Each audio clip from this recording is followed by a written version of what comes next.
set down to design the combat system for Origins, I think we were trying to modernize a classic. Baldur's Gate 2 has always been a reference point for us as the game that really let you feel like you were mixing classes, abilities, combinations, smart planning, and on-the-moment thinking.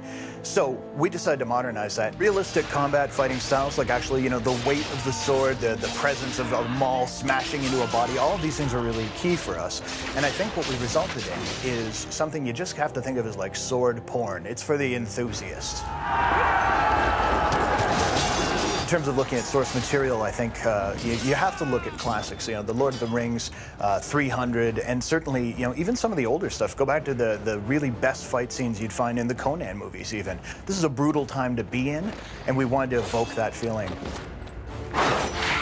What we wanted to achieve was the sense that you could be both the general lieutenant, that kind of commander role, as well as the guy just leading the charge. So we've put together several systems, including a tactics system that lets you fully control the AI of your characters, and of course just smart reactions to the way the enemies occur. So you kind of have that moment where you plan. You see the enemy, you're thinking like, how do I enact this grand strategy to make these characters do as much friggin' damage as I can? And then once you charge in there, the battle's just a swirling melee.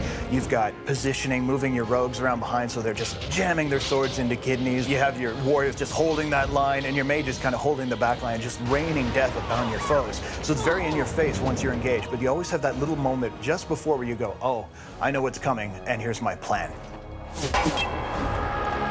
Often what you want to do is deal with the strategic impact of the equipment and the talents that you've chosen. So you want to try and mix your characters for maximum effectiveness. All characters have a sense of whether they're being flanked or whether the character's directly behind them.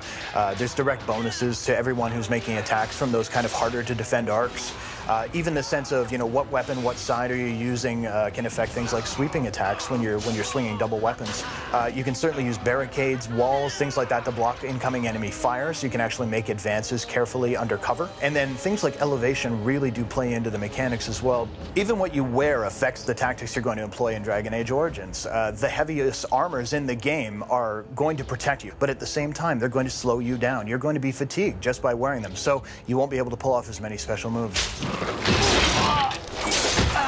Finishing moves are the way that we've managed to basically imply that the combat has a momentum.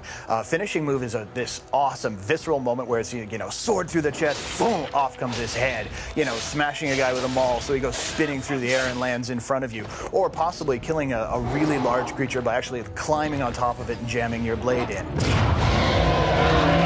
We had some stunt actors from the movie 300, like doing some cool swings, cool death blow moves. And it's not just about flash. As you wear your opponents down, the game is dynamically adjusting the incidence of these happening. We are essentially rewarding your combat dominance. As your opponents are worn down, their morale's starting to break, and you are just crushing them on the battlefield, you'll notice that your characters are finishing them with far more frequency. More heads come off, more chests are pierced. It's pretty fantastic.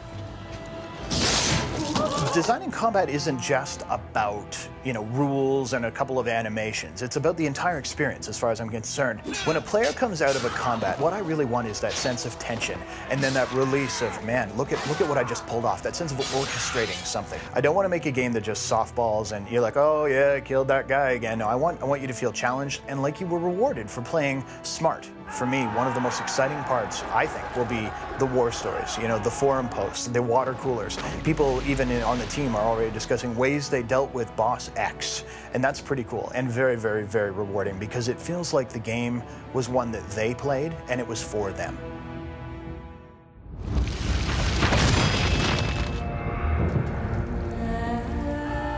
Dragon Age is a big game. And while that's a great value for the consumer, it's a giant pain in the ass. There was a lot of long nights, there's a lot of hard crunch, but I mean, when you're working on something that you love, you don't really mind so much. Working with our team was awesome. I mean, everybody put in 110%. It was big. At our peak, we were around 150 people, but we really came together as a team. And it doesn't really matter anymore if you're a programmer or you're an artist. It just matters that you want to make the best thing possible. I think one of the greatest challenges was understanding that our audience has grown up. The industry as a whole is older.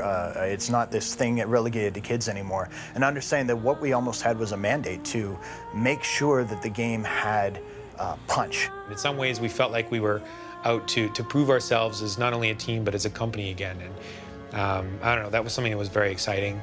Dragon Age is a funny game in some respects because it's something that you're not going to understand the breadth of it and the scope of the world until you sit down and you actually find yourself in the middle of it, and then you'll be like, wow, there's so much here. Dragon Age is a universe that has a story that spans thousands of years. Dragon Age Origins takes place over maybe a year, maybe 2 years at most, depending on how exactly you're playing it. So as you can imagine, there's hundreds and hundreds of additional stories to tell in this same space. And I think you're going to see a lot more coming from us soon.